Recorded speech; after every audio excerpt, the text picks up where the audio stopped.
Mr. Silent Channel. Kabanata 4151-4160. Kabanata 4151 Magkasama. Hindi makapaniwalang tumingin si Frigga sa lalaki, may galit at sakit sa kanyang mga mata, ngunit mas nabigla. Akala niya biro lang iyon. Ngunit hindi niya inaasahan na hindi niya kayang bayaran ang biro na ito. Ang malakas na epekto sa pag-iisip ni Ye Fan ay direktang nagtulak sa pagkadyos ni Frigga na lumabas sa katawan ng concubine Yunshu na ito. Tumingin si Frigga sa bangkay, puno ng galit ang kanyang mga mata at nagsabi, Diyos ng espada, gusto mo ba talaga akong patayin para kay Su Qingzhou? Kung gusto mo talagang patayin ka, kalahati ng buhay mo ang aabutin ng espadang ito. Gusto mo bang pasalamatan kita, ang biyaya ng hindi pagpatay? Hindi, sa tingin ko lang ay hindi ito kailangan. Nagbabala si Ye Fan, ngunit tandaan, kung maglakas loob kang banta sa akin kay Xiaoshu sa hinaharap, gagawin kong bakante kaagad ang posisyon ng Mei Shen. Lumabas ka. Komplikado ang mga mata ni Frigga, is she so important to you? Tama, wala akong balak itago. Matigas na sinabi ni Ye Fan, wala rin akong pakialam, sabihin mo sa iba. Dahil ang sinumang maglakas loob na gumamit sa kanya upang takutin ako, gagawin ko ang lahat ng paraan upang gawin silang hindi na maibabalik. Matagal na natahimik si Frigga at ngumisi. Lumalabas na ang marangal na sword god ay isang infatuation lang. Si Ye Fan ay walang magawa, Frigga, sa iyong karanasan sa mga lalaki at babae, hindi ba masyadong mapanlin lang sa sarili na sabihin ito? Parang naapakan si Frigga. Buntot, galit na sinabi, anong ibig mong sabihin? Kung gusto mo akong maging babae, kailangan mong sumunod sa mga patakaran, unawain ang iyong pakiramdam ng proporsyon, at huwag magpanggap na isang Diyos, ang ganoong bagay ay walang silbi sa aking pamilya. Sino ang gustong gumawa nito? Babae mo. Namumula ang mukha ni Frigga sa pag-aalala, Ye Fan. Huwag kang magdelusyon. Naglalaro lang ako ng ibang pagkakakilanlan. Dahil hindi mo alam kung ano ang nangyayari, kaya huwag kang magkita muli. Pagkatapos sabihin iyon, direktang nag-teleport si Frigga ng walang bakas. Napabuntong hininga si Ye Fan, sa totoo lang, wala rin siyang nararamdaman para kay Frigga. Bukod dito, ang magandang Diyos na ito ay mayabang, at mahirap manatili sa tabi niya. Kung talagang hindi kayo nagkikita sa hinaharap, huwag mag-alala. Anyway, ang babaeng may romantikong relasyon sa kanya, ngunit nakalimutan sa mga ilog at lawa, napunta rin sa dagat. Hindi agad inalis ni Ye Fan si Dameng Chenkyo, ngunit tumingin sa isang nakatagong sulok. Ayan, parang wala lang. Maghintay ka ng matagal, tense, hindi ka ba napapagod? Madilim, lumitaw ang isang anino na parang hindi mabilang na mga itim na sinulid, na unti-unting nagiging hugis tao. Alam ni Ye Fan na ang kanyang malaking panaginip ay hindi lubos na makakaapekto sa taong ito. Napakalakas ng mental resistance ng kalaban. Pagkatapos ng lahat, si Shadow ay isang nangungunang mamamatay na pinapabore ng Dark God, at ang kanyang mental na kalooban ang pinakamataas. Kasama ng serye ng mga hadlang na ito, ang kabuuang lakas ay malapit sa lumikha, na siyang limitasyon ng Star God. Sword God is busy with you, wala akong nakita, nakangiti niyang sabi, ngunit may bakas ng pagbabantay. Ikaw si Lao Lian, tama ba? Paano ang Sword God? Ano ang sinabi ni Pang Zon? Hindi mahalaga kung sino ang nagsabi, ang mahalaga, ano ang sasabihin mo? Natahimik sandali si Lao Lian, pagkatapos ay nagsabi, Sword God huwag kang mag-alala, marami pa akong matamis na gustong kainin, at ayaw kong mamatay. Ngumiti si Ye Fan ng may kasiyahan, nakipag-usap sa matatalinong tao, at nag-click lang. Gusto mo ba ng mga dessert? Oo, ngunit kailangan mong magsimula sa 3, hindi bababa sa 3, sabi ni Lao Lian. Sumimangot si Ye Fan, at pagkatapos ay bigla, tinitingnan ito ng paulit-ulit, hindi ba dapat 3? Talagang kailangan ko ng 3. Sumang-ayon si Ye Fan, babalik ako at may magbibigay sa iyo. Biglang tumawa si Lao Lian, nakakahiya naman. Bahala ka, kinukuha ng lahat ang kailangan nila. Naiintindihan ko. Madaling sabihin, madaling sabihin. Inalis ka agad ni Ye Fan ang iba sa panaginip. Tiningnan ni Emperor Tianzhao ang katawan ni concubine Yunshu at hindi masyadong nagulat, dahil konektado na ito sa nakita niya sa kanyang panaginip. Maraming taon na ang nakalipas. Akala ko ay binitawan mo na ang lahat pero hindi ko inaasahan. Napakalungkot mo. Bumalik na si Ye Fan sa kanyang upuan. Mukhang dito lang maiinom ang alak ngayon. Bumantong hininga si Emperor Tianzhao, para sa gayong kalapitang mababa ang lipad, ako ay may maruruming kamay ng Diyos ng espada, nahihiya ako. Walang anuman, Emperador, kapag hindi ito madali, sabi ni Ye Fan na may mahinang ngiti. Saglit na natigilan si Emperor Tianzhao, at pagkatapos ay mapait na sinabi, maiintindihan ng Diyos ng espada, umaaliw si Gu Shen, ngunit sa kasamaang palad, ang mga anak ni Gu, ang mga ministrong iyon, ay laging huwag hayaang mag-alala si Gu. Si Gu Xin ay inggit sa Sword God, sa isang espada sa kamay, ang Shenlong Royal Family ay hindi maglalakas loob na sundan, bakit may napakaraming problema. Ibinaba ni Ye Fan ang baso at sinabing, lahat ng tao ay may problema, ngunit magkaiba ang problema mo at sa akin. Sabi pagkatapos noon, lumabas si Ye Fan sa tent. Hindi nagpapigil si Emperor Tianzhao, dahil nakakuha na siya ng sapat na impormasyon mula sa bibig ni Ye Fan. Iba ang nakakainis, ibig sabihin hindi nakipagsabwatan si Ye Fan kay Pang Zon, tama na. Agad na pinaalis ni Emperor Tianzhao ang lahat, na naiwan lamang ang Lao Lian. Lao Lian, ngayon lang ba talaga dumating si Concubine Yunshu para patayin si Gu? Nakita mo na ang lahat, at tinatanong mo pa rin ako. Sabi ni Lao Lian. Kung gayon bakit ang Diyos ng Espada ang unang hamampas? Naramdaman pa rin ni Emperor Tianzhao na may mali. Sa Sword God, kailangan ko bang magpakita? Balik tanong ni Lao Lian. Sumimangot si Emperor Tianzhao, pero Concubine Yunshu, bakit mo piniling pumatay sa ganoong oras? Alam niyang imposibleng magtagumpay. Hindi ko alam, anyway, kung hindi ka ligtas. Perfunctorily nasabi ni Lao Lian. Walang magawa si Tianzhao. Bagamat maraming pagdududa, imposibleng humingi kay Ye Fan ng patunay para sa gayong babae. Kasabay nito, sa isa pang kahangahangang pansamantalang nakabitin na toda. Ano? Sigurado ka? Pinag-uusapan ni Long Zhujiao at Su Qingzhou ang ilang mahahalagang bagay sa Divine Tome of Fate, ngunit ang mga sumusunod na tao ay nagulat na ang Concubine Yunshu ay pinaslang si Tianzhao at pinugutan ng ulo ng Sword God on the spot. Talagang totoo. Naya niyang, hindi ka masisisi ng kamahalan. Kinakabahang tanong ng maid. Tinatayang hahawakan ito ng Reyna. Tutal, ang Empress naman ang nag-imbita kay Concubine Yunshu, malungkot na sabi ng isa pang katulong ng palasyo. Ang mga mata ni Long Zhujiao ay puno ng galit at pagkalito, paano magkakaroon ng ganito? Baliw ba ang Concubine Yunshu? Hindi maliit na bagay ang pagpatay sa emperador. Madam Shafei, gusto mo bang pumunta sa lugar ng kanyang kamahalan para tingnan? Tanong ni Su Qingzhou. Ibinaba ni Long Zhujiao ang libro at nag-isip saglit, pagkatapos ay sinabi, syempre gusto kong pumunta, pero doon nanggaling ang balita, hindi dapat ganoon kabilis. Kung maaga akong pumunta, madaling hindi maintindihan ng kamahalan. Tumango si Su Qingzhou. Ang mga mata ni Long Zhujiao ay nag-iisip, Miss Su, bakit hindi natin ilagay sandali ang banal na kasulatan at pag-usapan ang tungkol sa ibang bagay? Su Qingzhou. Tumingin ng maluwag, ano ang gusto mong pag-usapan? Dapat malaman ni Miss Su na si Guhong, ang emperador ng palasyong ito, ay palaging may mahinang lugar para kay Miss Su. Hindi ko alam. Ano ang iniisip ni Miss Su tungkol kay Prinsipe Hong? Walang pakialam na sinabi ni Su Qingzhou, si Prinsipe Hong ay bata at may pag-asa, hindi masama. Hindi masama. Hindi lang masama. Bahagyang hindi nasiyahan si Long Zhujiao, naisip kaya ni Miss na hindi karapat-dapat si Prinsipe Hong para sa iyo. O, napagpasyahan na ni Miss Su na makakasama niya ang Sword God sa hinaharap. Tanong ni Su Qingzhou bilang ganti, sa tingin ng aking ginang, hindi ko makakasama ang Diyos ng Espada. Chapter 4152 Hindi kayang masaktan, hey. Bahagyang tumawa si Long Zhujiao, Miss Su, ang Diyos ng Espada ay romantiko, kilala siya ng lahat, at siya ay isang dalubhasa sa labas ng mundo, sa kanyang mga mata, mayroon ka ba talagang timbang? Si Bengang, bilang isang bisita, bilang isang babae, gusto pa ring ipaalala kay Miss Su, huwag masyadong ambisyoso, may mga tao na hindi mo kontrolado. Nakangiting sinabi ni Su Qingzhou, ang ibig sabihin ng ina ay napakabuti ni Prinsipe Hong. Control. Ang mukha ni Long Zhujiao ay naging pangit, Miss Su, mali ang pagkakaintindi mo, ang ibig sabihin ni Bengang ay sa halip na tumakbo sa hindi makatutuhan ng mga pantasya, mas mabuting samantalahin ang pagkakataon sa harap mo. Si Miss Su ay isang kandidato para sa Temple of Destiny. Ang banal na dalaga ay may suporta ng dalawang pangunahing puwersa ng Dist Alliance, ang templo at ang mga adventurer. Prinsipe Hong, ang pagkakaroon ng aking ina na babae ay nangangahulugan na siya ay may kaugnayan sa Shenlong Royal Family. Si Prinsipe Tianhao ay nasa likod ni Pang Zon. Tila ang Vermilion Bird King na si Xiaoyu ang sumusuporta, ngunit sa katunayan ito ay isang bawal ng maharlikang pamilya. Ito ay isang bagay ng oras upang aalisin ang prinsipe at magtatag ng isang bagong prinsipe. Si Miss Su ay napakatalino. Kailangan ko bang makakita ng malinaw? Tumingin si Su Qingshijingjing kay Long Zhujiao, tapos na ba ang iyong ina? Bakit, sa palagay ni Miss Su kung ano ang mali sa palasyong ito? Umiling si Su Qingzhou, kung okay lang, aalis muna ako. Nang makitang aalis na si Su Qingzhou, sumimangot si Long Zhujiao, sandali. Nagutos siya, at ilang gwardya at katulong ng palasyo sa Tolda ang hamarang sa kanya. Lahat sila ay maingat na piniling mga crony ni Long Zhujiao, at ang pinakamasama ay mayroon silang pilak na kapangyarihan. Kung tutuusin, siya ay isang koleksyon ng libu-libong mga alagang hayop, at ang mga concubines ng buong palasyo, mayroon din siyang isang marangyang bantay ng mga katulong ng palasyo. Miss Su, hindi mo masyadong sineseryoso si Bengang. Talaga bang kinukuha mo sa tenga mo ang sinabi ni Bengang? Hindi ka pa ang banal na dalaga ng templo, ang Dist Alliance, o isang civil organization lang. Sa tingin mo ba ay sasaktan ng Sword God ang Imperial Family of God para sa iyo? Hindi na nag-abala pang magtago si Long Zhujiao, nagbabanta ang kanyang tono. Ay ipinahayag.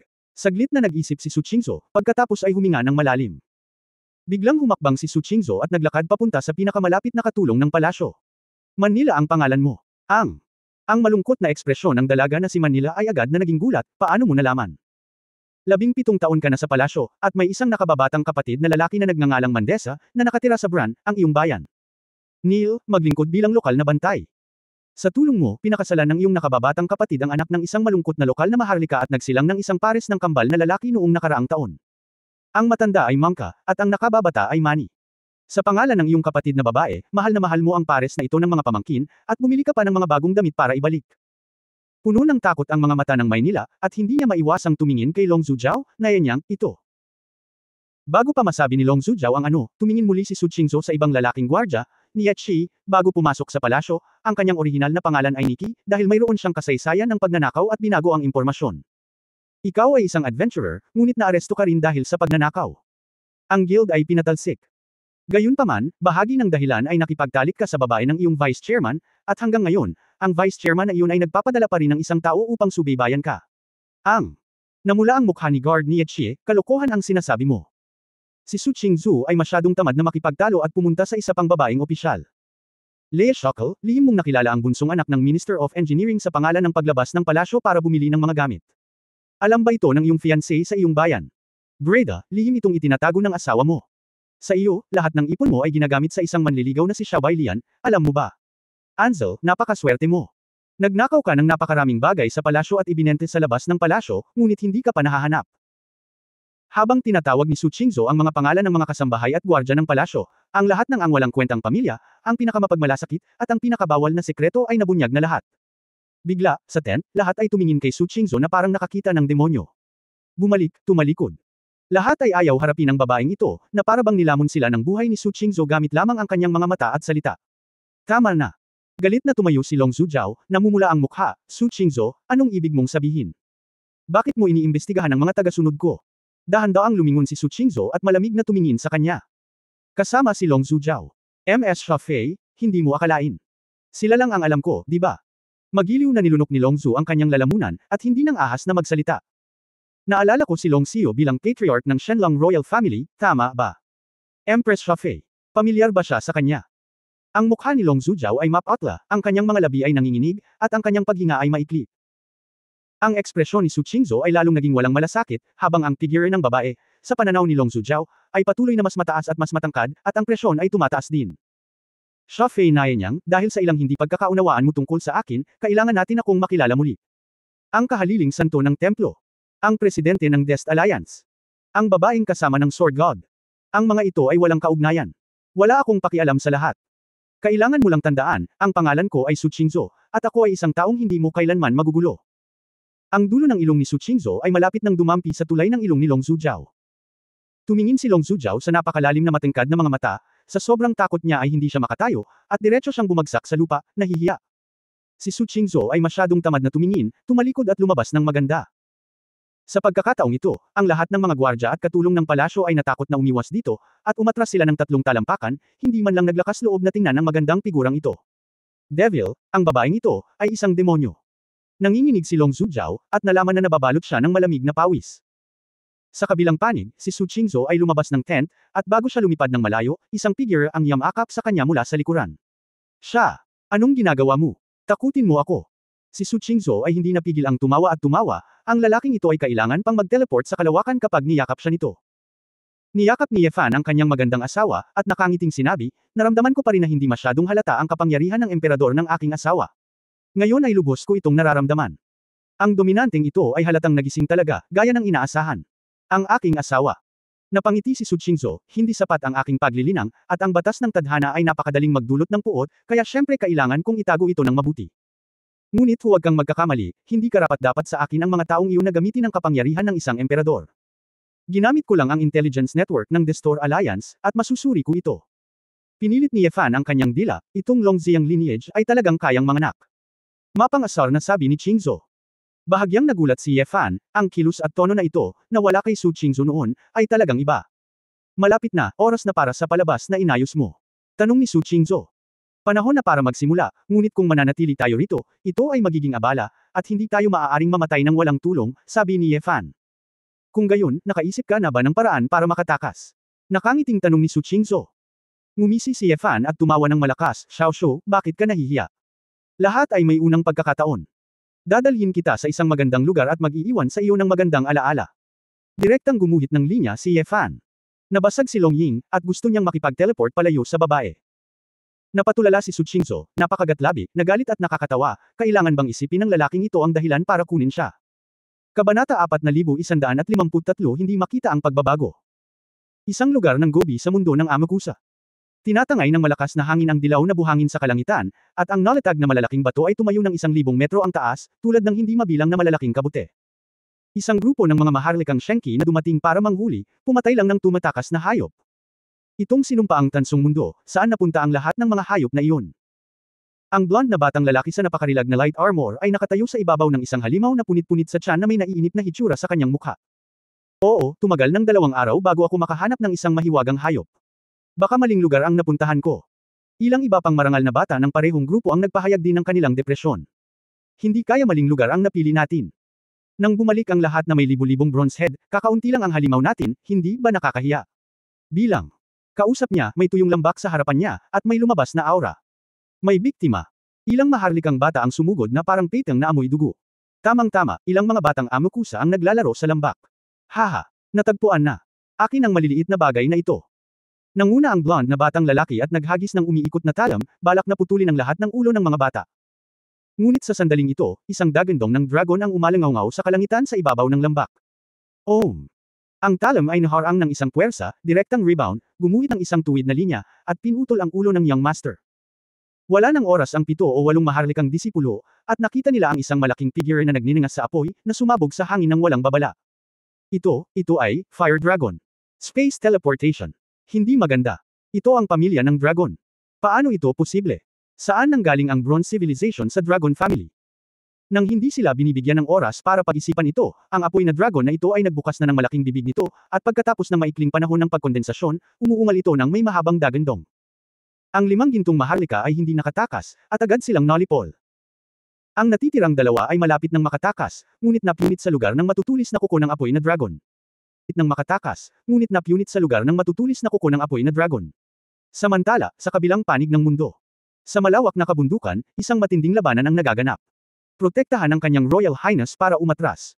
Ang pulang buhok na multo na si Huang Zuo ay nagpakita ng pulang lotus na nasusunog na dugo, na tinatakpan ang kanyang katawan na parang isang dugong pulang apoy na lotus, na humaharang sa harapan ng isang 5 kuko na gintong dragon. Sa likod niya, mabilis na inakay ng ilang Golden Strength Guard si Tian Hao palayo.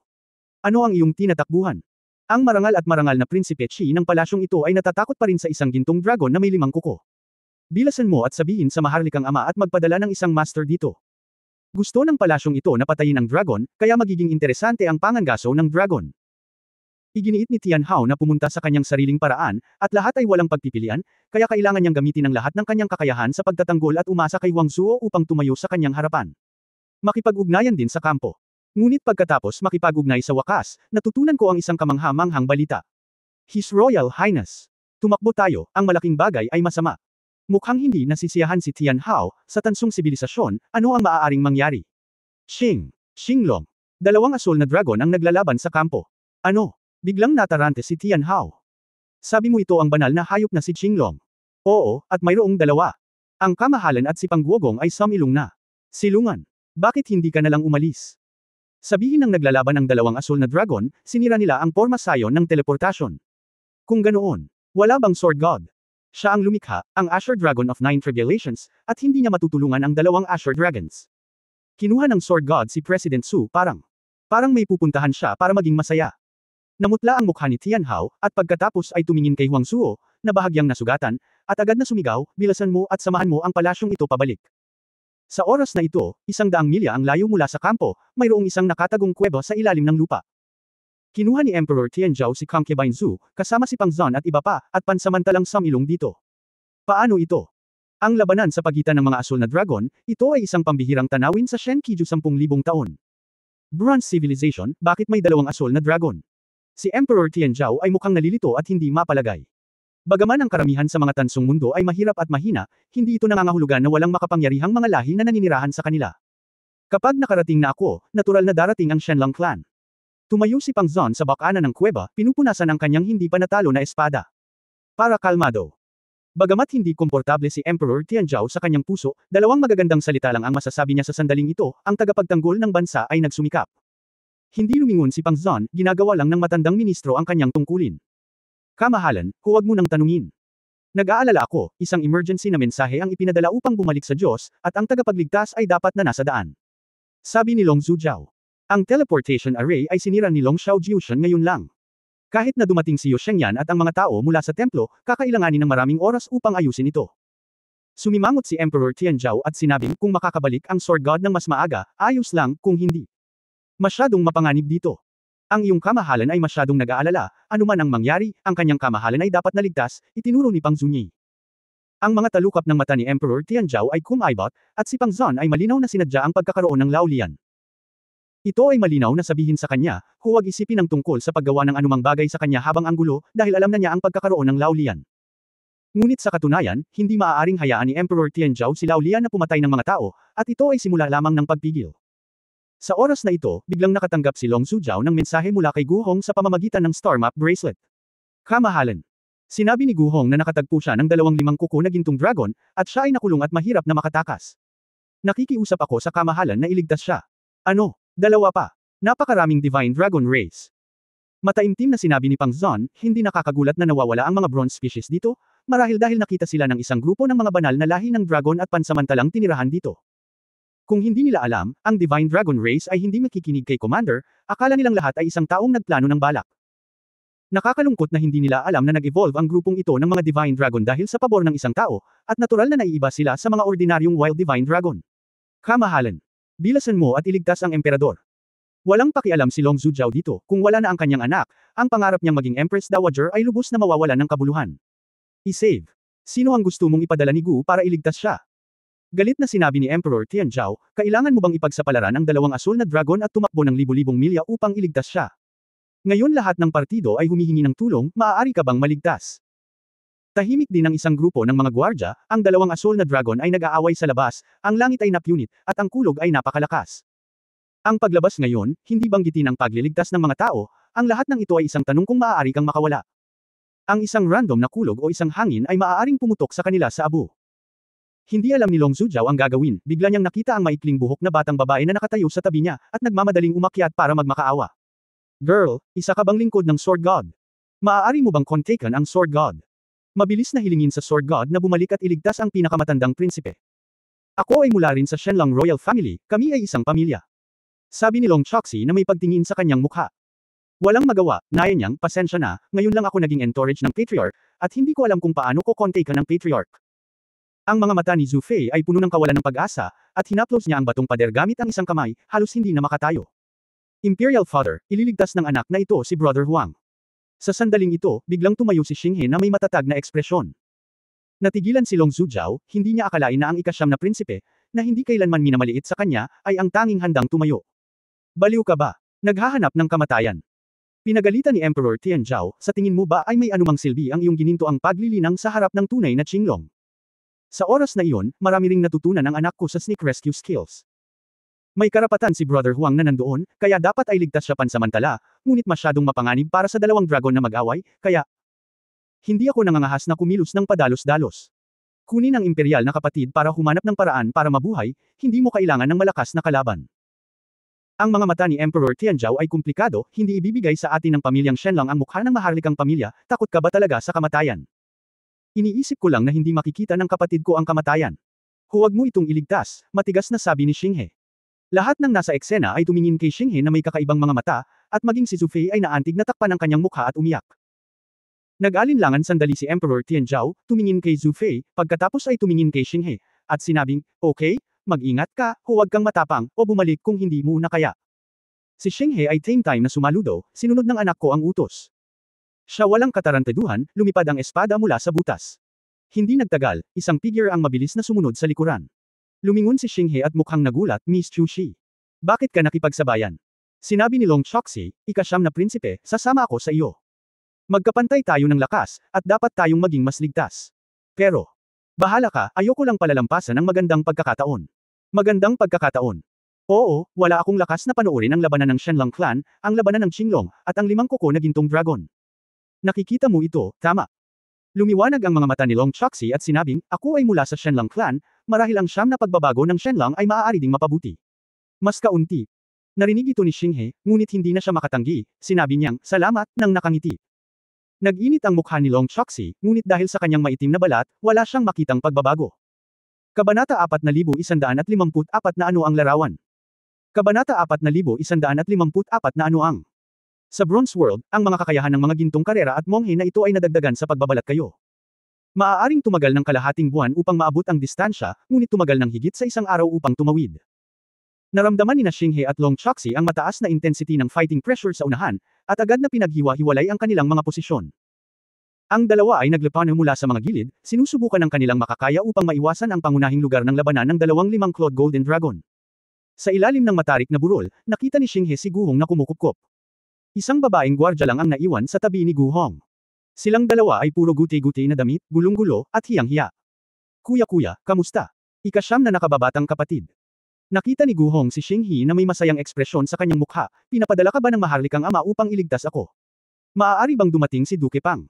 Sinabi ni Xinghe, may isang maharlikang ama doon. Ang dalawang Qinglong ay nag-aaway sa isa't isa, at hindi ako nang ahas na kumilos ng padalos-dalos. Sumama ako kay Miss Long Choxi. Mahabang Choxi. Sumimangot si Gu Hong, ang entourage ng Sword God. Kayong dalawa lang. Tumango si Xinghe. Biglang bumagsak ang ekspresyon ni Gu Hong, napakawalang puso ng aking ama. Sumimangot si Xinghe, hindi ko masisisi ang aking ama, ang pamilyang Shenlong ay mas makapangyarihan kaysa sa pamilyang Shenlong ng tao.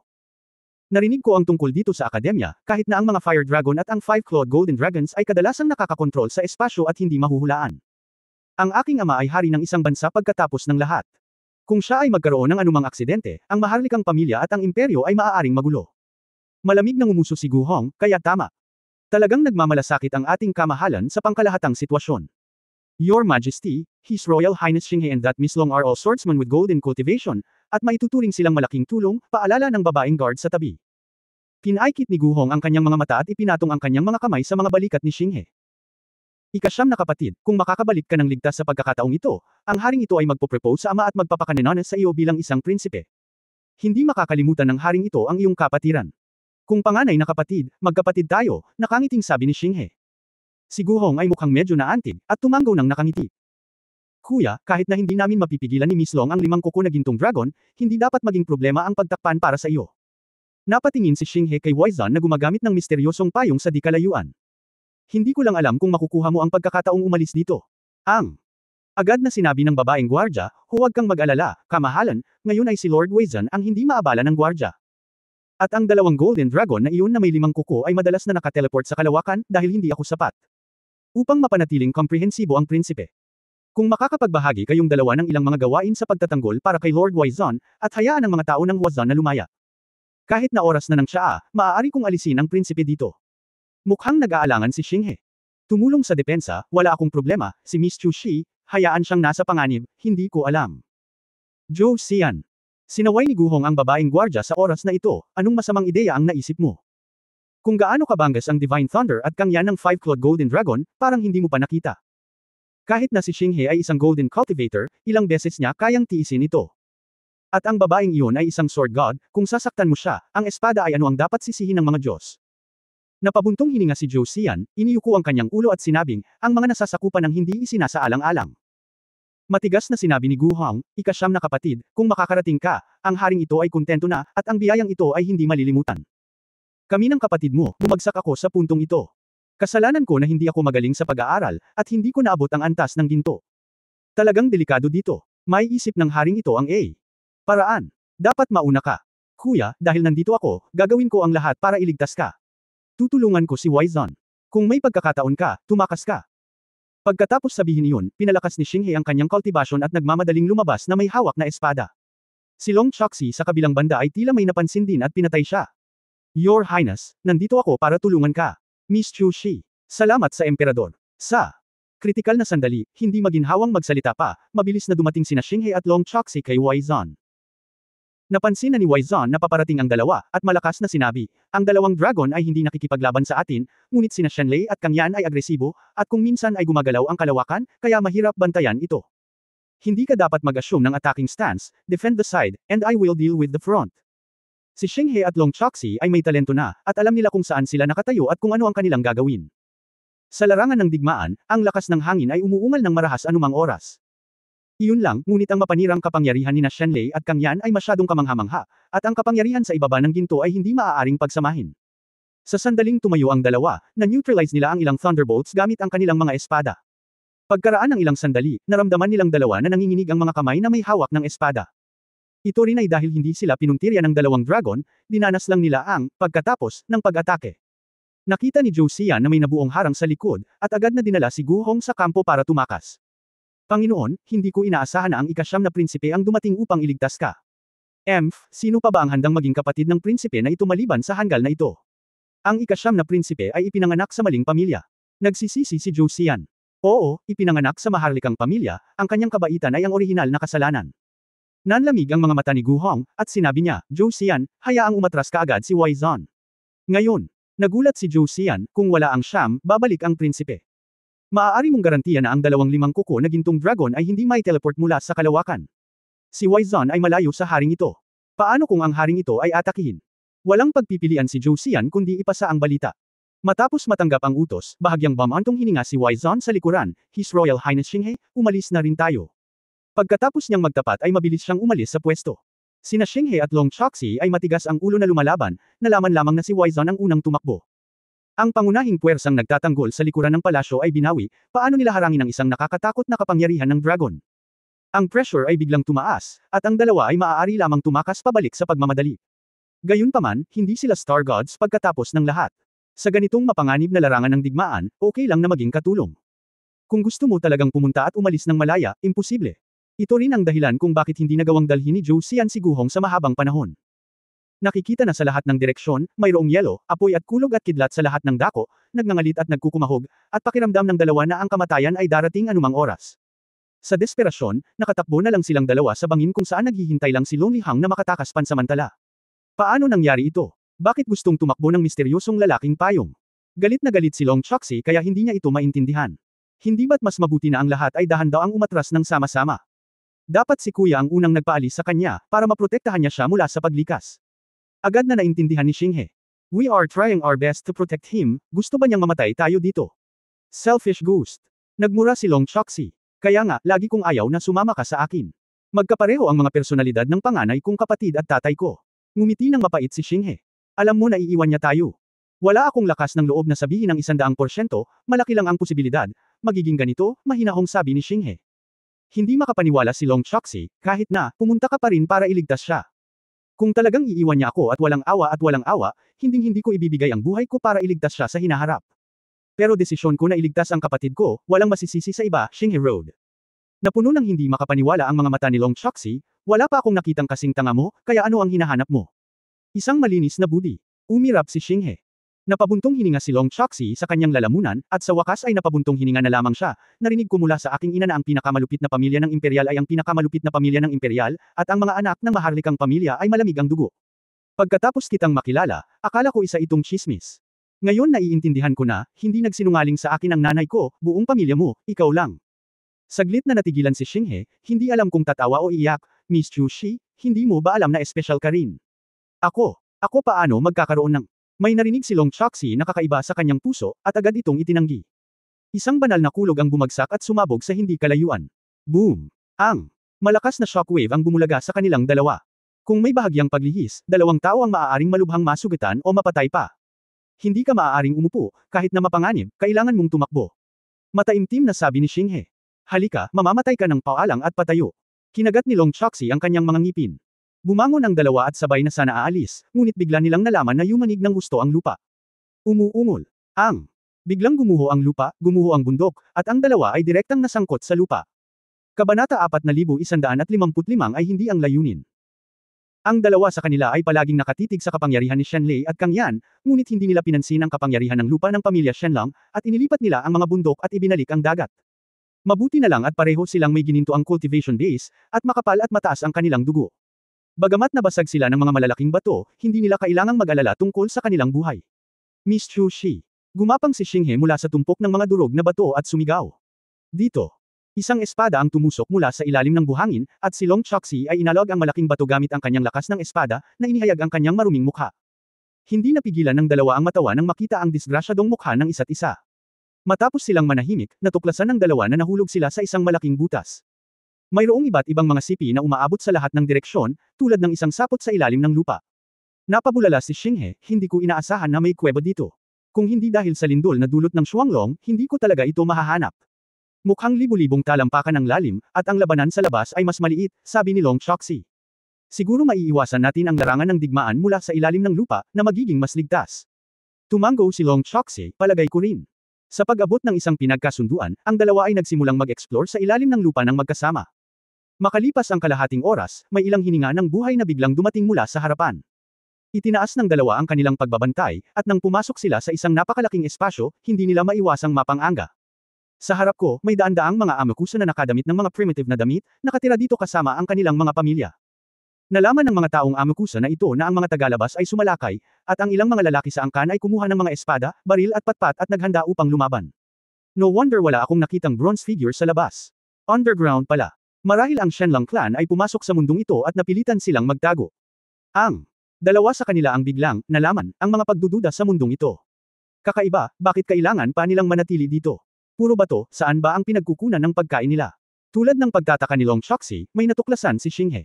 Tumalon siya at pumunta sa likuran ng grupo, at natagpuan ang isang maliit na pool ng tubig na nabakuran. Mayroong isang fluorescent stalactite sa ibabaw nito, na patuloy na tumutulong ng aura-filled nectar. Miss Chu Shi, halika at tingnan, Xinghe Road. Napansin din ni Long Choksi ang sitwasyon at agad na tumalon. Nang makita ito ni Amakusa, siya ay labis na nabalisa, sumisigaw, kumukuha ng mga sandata at nagmamadaling umatake. Direktang pinakawalan ni Xinghe ang isang kalasag ng astral chi, na hamarang sa mga taong tiyangkaw mula sa labas. Nagmamadaling sumigaw ang mga Amakusa, ngunit wala silang magagawa. Mga stalactites, sumigaw ang mga Amakusa, ngunit wala silang magagawa. Mga stalactites. Sumimangot si Long Choksi at sinabing, narinig ko na ang mga stalactites na milyon-milyong taong gulang ay ang pinakamahusay na natural na elixir. Hindi kaya umaasa ang mga taong ito sa mga stalactites na ito para mabuhay.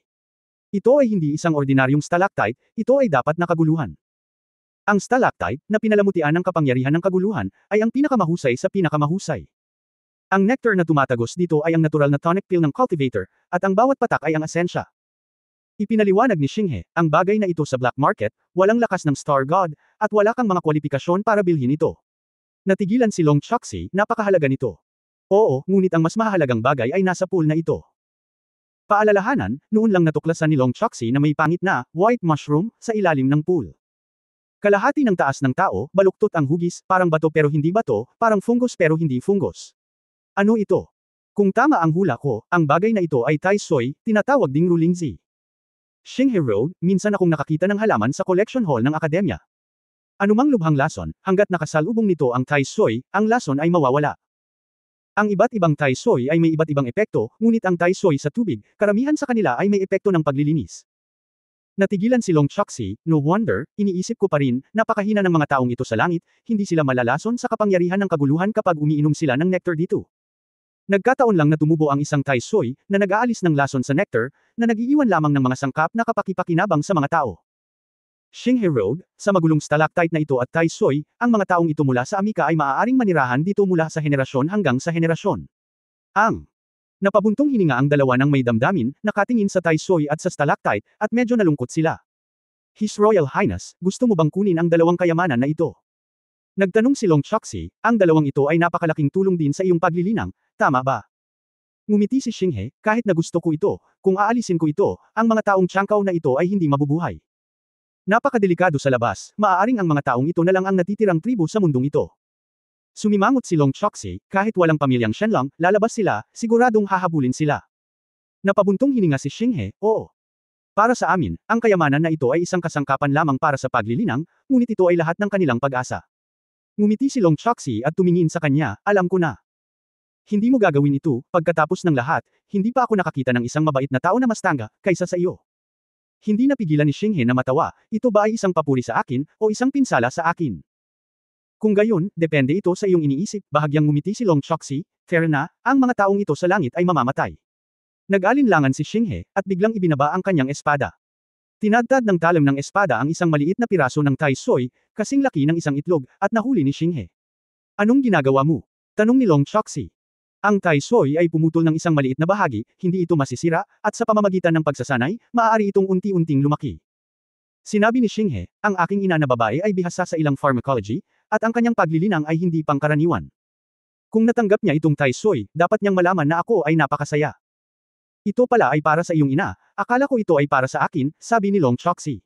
Ah! Natigilan si Xinghe. Noon lang napagtanto ni Long Choksi na medyo malabo ang kanyang sinabi, at mabilis niyang ipinaliwanag, huwag mo akong intindihin, kung tutuusin, tayong dalawa lang ang nandito, at sinabi mong hindi. Pagkatapos magsalita, ayaw nang manatili pa ni Long Choksi, at nagmamadaling umalis. Tumingin si Xinghe sa likod ng babae, nag-iisip. Hindi nagtagal ay naalis na ng dalawa ang angkan ng Amakusa at lumabas sa underground world. Sa isang tagong espasyo, tahimik na pinagmamasdan ni Ye Fan at Su Qingzhou ang lahat mula sa gilid. Itong Long Choksi, inayos mo bang subukan si Xinghe? Tanong ni Su Qingzhou. Miss, baka hindi ka maniwala. Hindi ko pa rin maintindihan kung paano sila nagkasama. Ngumiti ang tiyahin ni Ye Fan. Kung tutuusin, bilang mga taong pumunta dito, naamoy na nila ang hininga ng tagsibol. Anong problema? Nagmamadaling sinabi ni Su Qingzhou, ang Long Choksi na ito ay maganda, kaya bakit mo gustong ipaubaya ito kay Xinghe? Nawala ang ngiti ni Ye Fan, nagdilim ang kanyang mukha sa takot, asawa. Hindi ka maaaring magsalita ng walang kaparirikan. Sa tingin ko ang babaeng ito ay kwalipikado, at plano kong tanggapin ito bilang isang disipulo. Tumingin ka, kaya casual lang magsalita. Binigyan siya ni Su Qingzhou ng isang puting tingin, at sinabing, anyway, si Xinghe ay isang mabuting kandidato. Tumango si Ye Fan. Ang tanga ay hanggal, ngunit maaari itong iligtas. Kailangan mong maging tanga para sundan kami, hindi ba? Talagang, hindi nakaimik si Ye Fan. Sa oras na ito, lumitaw si Jin Yu sa harapan nilang dalawa. Lord Sword God, ang mga taong pumunta sa Longhan sa pagkakataong ito, maliban sa maharlikang pamilya, ay nalutas na ito. Tumango si Ye Fan ng may kasiyahan, good job. Hindi ko inaasahan na ang tinatawag na gininto ang sibilisasyon ay walang iba kundi iyon. Si Jin Yu ay may bakas ng paghamak, anong uri ng gininto ang maharlika, si Kung ay may cultivation na base, at ang kanyang kakayahan sa pakikipaglaban ay mas mababa kaysa sa tunay na Diyos ng Fifth Tai. Bilang isang limang kapigatian na asul na dragon, wala itong pagkakataong bumaril, at ito ay talagang isang maliit na takot. Alam ko, sobrang depressed ka nang walang pagkakataon na kumilos ka. Huwag kang mag-alala, may mga pagkakataon sa hinaharap. Lord Sword God, ang mga maharlikang lalaking iyon ay medyo mas mahirap pakitunguhan. Mayroon akong kumpiyansa na panatilihin silang lahat. Jin Yu, matigas na sabi ni Ye Fan, kung para lang sa pagpatay ng tao, sa tingin mo ba kailangan pa kita? Natigilan si Jin Yu, pagkatapos ay iniyuko ang kanyang ulo at sinabing mapagpakumbaba, Sir Sword God, patawarin mo ako, gusto lang kitang pagsilbihan pa. Alam kong may mabuting hangarin ka, ngunit hindi natin layunin ang pagpatay, ito ay isang paraan lamang. Napabuntong hininga si Ye Fan, hayaan mo silang halos umatras, ang eksenang ito, oras na para matapos. Kabanata 4156 na ano ang nangyari? Camp Refuge Cave. Sa layo ng dalawang asul na dragon, sa wakas ay bumalik sa kalmado ang lugar. Pare, ayos ka lang ba? Si Gu Hong, na sinamahan ni na Wizon at Zhou Xian, ay nakabalik ng ligtas, at siya ay nag-aalala tungkol kay Emperor Tianzhao sa sandaling siya ay dumating. Ilan lang kayo sa likod? Tanong ni Emperor Tianzhao sabay tingin. Bahagyang nag-alinlangan si Gu Hong, at pagkatapos ay nagpakita ng malungkot na tingin, hindi kaya bumabalik ang ikasyam na kapatid. Tinatanong mo pa si Gu. Nasaan ang gulang na siyam? Tanong ni Emperor Tianzhao. Hinihiling ng anak ko na bumalik muna ang ikasyam na kapatid, ngunit tulad ng alam mo, ang ama, ang matandang siyam ay may matigas na ulo at hindi man lang siya makumbinsi. Nais niyang pagtakpan ng anak, sinabi na pupunta siya dito upang makipagkita sa sandaling umalis ang anak. Hindi ko siya nakita sa daan, akala ko siya ang unang bumalik, pagkatapos ng lahat, ang ikasyam na kapatid ay isang gintong cultivation base. Hinamplas ni Gu Hong ang pader ng may panghihinayang, hindi ko siya dapat pakawalan. Emperor Tianzhao hindi nagbago ang ekspresyon, ngunit tumingin sa misteryosong payong na lalaki sa likod. Wei Zan, sa iyong lakas, hanggat hindi ka hinahabol ng limang kuko na gintong dragon, dapat mong protektahan ang iyong sarili. Tinatanong kita, bakit ka na unang bumalik, ngunit ang ikasyam na prinsipe ay hindi. Kumunot ang noo ni Wei Zan, ang tanong nito, napakatalam. Nais niyang sabihin na pananagutan lamang niya ang kaligtasan ng pinakamatandang prinsipe, bagamat tinulungan niya si Gu Hong na magdahilan, ngunit inamin din niya na hindi niya ililigtas si Xinghe. Ngunit kung inutusan siya ni Gu Hong na umatras muna, ito ay isang pagtataksil sa pinakamatandang prinsipe. Ang kanyang mga nagawa sa paglipas ng mga taon at ang mga pagsisikap ng Xuanming royal family ay magiging walang kabuluhan. Nang siya ay naliligaw, si Zhou Xian, na nasa likuran, ay humakbang pasulong. Sa pag-uulat sa kamahalan, napilitan din si Lord Wizon na gawin ito. Ang 25 kuko na gintong dragon ay maaaring gumalaw sa kalawakan. Ang iyong Panginoon ay huwag ng ahas na iwanan si Prinsipe Hong ng masyadong malayo. Hindi ko kayang alagaan. Kung tutuusin, ang kanyang Royal Highness Xinghe ay isang estudyante ng akademya, isang Golden Swordsman, at dapat ay mas ligtas siya kaysa sa unang prinsipe. Kung gustong sisihin ng kamahalan, mangyaring sisihin din si Wei Chen. Si Wei Chen ang nag-aalala sa kaligtasan ng unang prinsipe at palihim na nagpadala ng mensahe. Ibinigay ko ito kay Lord Wizon, at sinabihan siyang huwag masyadong umalis. Narinig ito ni Gu Hong, inilibot niya ang kanyang mga mata, at mabilis na sinaway, Zhou Xian. Bakit ka nalilito? Paanong hindi mo muna isusumbong ang ganitong bagay sa haring ito? Malungkot ang mukha ni Emperor Tianzhao. Joseon, ikaw ang ikasyam na ranggo ng ginto, pangalawa lamang sa Star God, hindi mo man lang ma-escort si Prince Hong. Shen. Guilty. Taos-pusong lumuhad si Joseon. Walang sinabi si Huazan, at pagkatapos ay nagsabi, kamahalan, bagamat ako ay naghihintay sa ginintoang sibilisasyon, karamihan sa mga tao ng pamilya Shen lang ay hinding-hindi sila makikita sa buong buhay nila. Ngayon sa Bronze World na ito, biglang lumitaw sa napakaraming Divine Dragon Clan, isa pa rin itong High-Level 5 Claude Golden Dragon Battle, kaya hindi maiiwasan ang kaba ni Joseon. Ngumisi si Emperor Tianzhao, hey. Kayong lahat ay may dahilan, ngunit walang makapagsasabi ng pasasalamat kay Lao Jiu. Ama, kung ang ikasyam na kapatid ay may 3 lakas at 2 kahinaan, anak ko. Handang tanggapin ng anak ko ang lahat ng parusa. Si Guhong ay mukhang malungkot at ang kanyang mga mata ay pula. Brother Huang, kung ang ikasyam na kapatid ay naaksidente, syempre ikaw ay parurusahan, at kailangan mo ng iyong sariling pahintulot. Nakabalik na si Tian Hao sa oras na ito, at agad siyang pinagalitan nang makita niya ang pagkakataon, kahit na maaari tayong lumikas ng ligtas ng magkasama, ngunit ang utos ay hindi tama, hayaan ang ikasyam na kapatid. Buhay o kamatayan ay hindi alam. Sa huli, tinatrato ka ng ikasyam na kapatid bilang isang kapatid, ngunit iniisip mo lamang ang tungkol sa iyong sarili. Ang mga mata ni Guhong ay nagpakita ng malungkot na tingin, ngunit alam na hindi ngayon ang oras para pabulaanan at bigyang katwiran, maaari lamang siyang magpatuloy na malungkot at malungkot. Imperial Father. Nag-aalala talaga ang anak ko, kaya may ilalabas ako para hanapin ang ikasyam na kapatid. Tian. Sabi ni Hao, dinala ang pulang multo at ang kanyang party, at lalabas na sana. Tumigil ka. Sumigaw si Emperor Tianzhao, hindi pa ba sapat na magulo? Ang Shen lang. Pansamantala lang umalis si Clan, pero nasa labas pa rin sila. Kung magkita ulit kayo, kailangan mo pa bang humanap ng paraan para iligtas sila? Siyempre alam ni Tian Hao na hindi siya papayagang lumabas ng matanda, at agad na nagpakita ng kawalan ng kakayahan. Hindi maganda ang konsiderasyon ng anak ko, at hindi galit ang ama. Napangiti si Pang Zon sa pagkakataong ito, His Royal Highness. Ay nag-aalala rin sa kaligtasan ng ikasyam na prinsipe. Naiintindihan na ang mga kapatid ay labis na nagmamahalan. Lahat sila ay mga tao mula sa nakaraan, paanong hindi niya alam kung anong mga pakulo ang nilalaro ng kanyang dalawang anak. Dati, kapag nakita niya ito sa kanyang mga mata at ngumiti sa kanyang puso, hindi siya masusuklim. Kung tutusin, ganito ang pamilya ng mga emperador. Ngunit hindi ko alam kung bakit, kamakailan, lalo siyang nakaramdam ng pagod. Hindi kaya, tulad ng sinabi ni Yu Shengyan, siya ay matanda na. Tumingin si Emperor Tianzhao sa malawak na kalangitan sa labas na may alaala sa kanyang mga mata. Noon, ako ay panauhin sa sibilisasyon ng Anda, may pagkanilaban sa kontrabida, at kinubkob din ng mga halimaw, kaya nakilala ko si Mukhang Kebain. Si Mukhang Kebain ay isang bayani, matapang, pambihirang bayani, at tinulungan ang mga ulila na makaahon sa gulo, at noon lang sila naging attached kay Xinghe.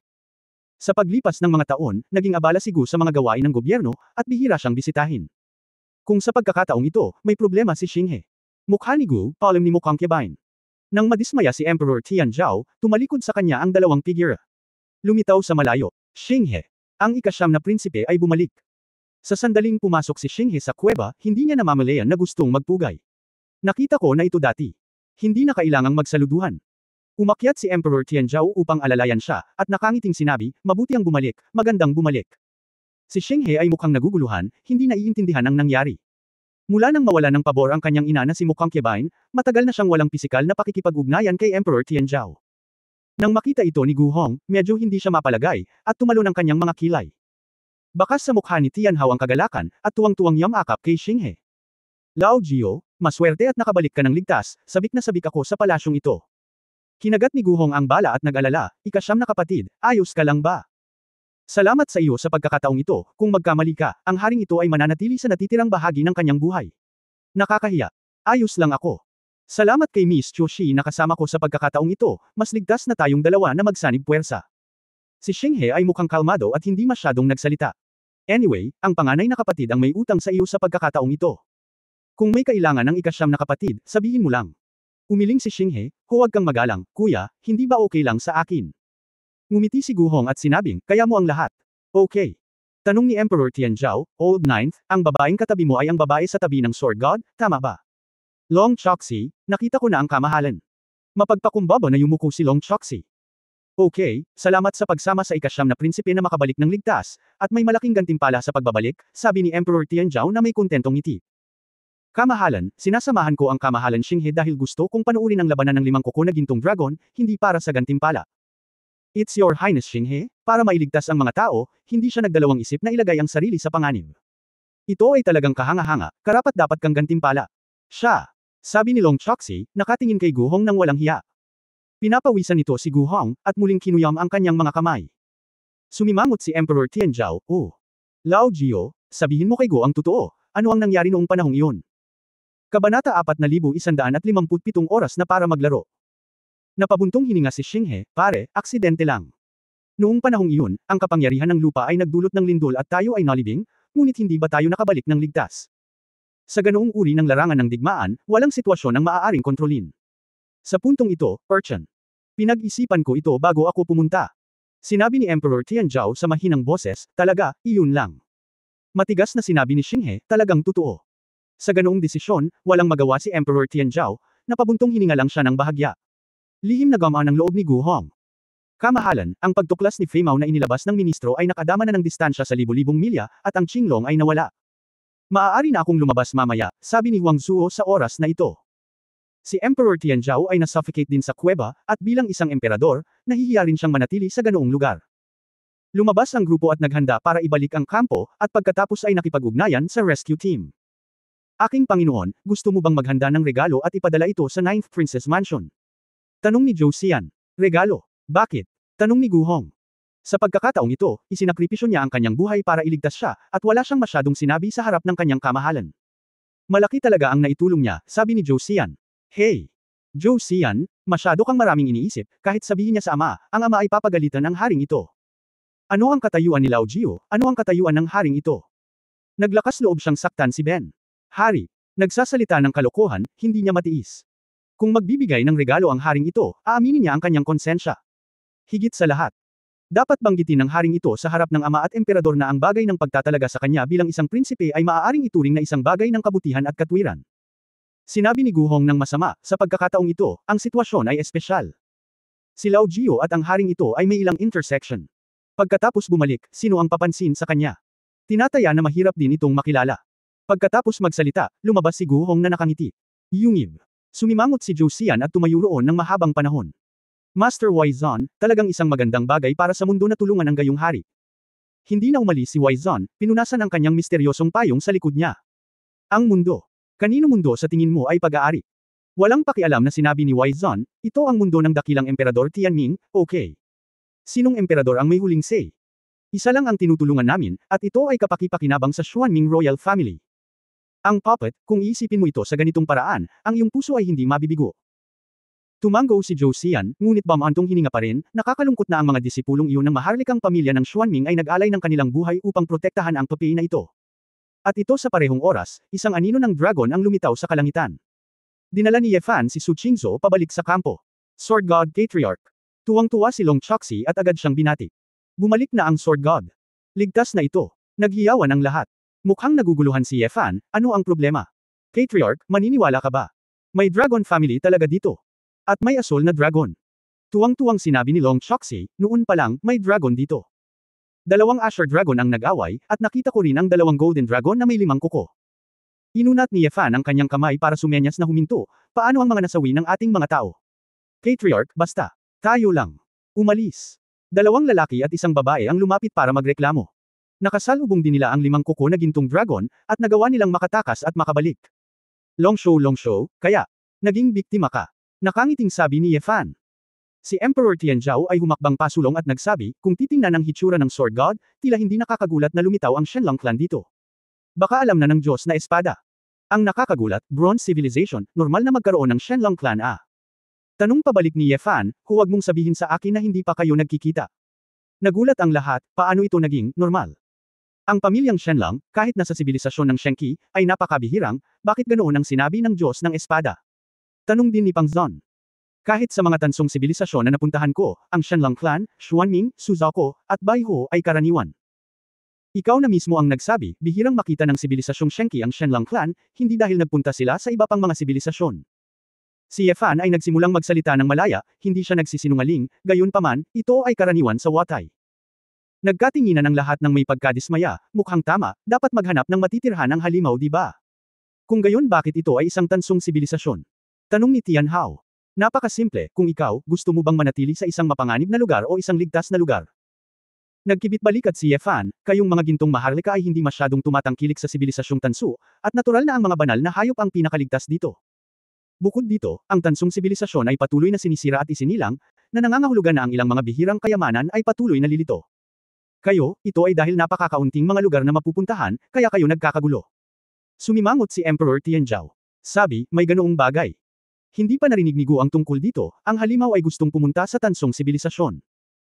Napakasimple nito, dahil ang mga taong nakakaalam tungkol sa ganitong uri ng bagay ay karaniwang walang buhay upang balikan at sabihin ito. Kahit sabihin nila ito, hindi ka naniniwala, nakangiting sabi ni Ye Fan. Kinilig ang lahat, at totoo nga, kaya karamihan sa mga dumating sa pagkakataong ito ay patay na. Kung wala kang lakas ng Star God, I really don't dare to say that you can live safely. Maaaring hindi ka pa nakatagpo ng isang banal na hayop sa Dragon Hunt. Nagtatakang tanong ni Ye Fan.